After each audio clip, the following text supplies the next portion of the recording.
थांबा थांबा असं नाही, सुरुवातीपासून बघा.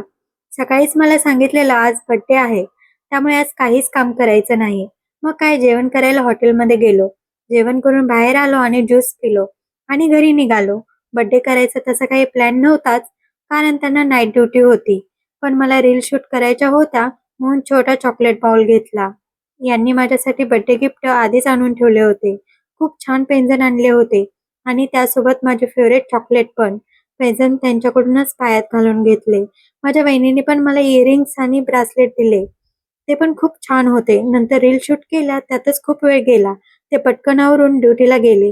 तोपर्यंत माझी फ्रेंड माझ्यासाठी केक घेऊन आली होती. फ्लोअरवरची सगळी चिल्लर पार्टी गोळा करून केक कट केला. वय वाढलं तरी डोकं अजून लहान मुलांसारखंच आहे, कारण मेणबत्ती फुकायची माझ्या लक्षातच नव्हती. लास्टला फुकली, त्यामुळे आम्ही खूप हसलो. तर असा गेला माझ्या बर्थडेचा दिवस. चला बाय.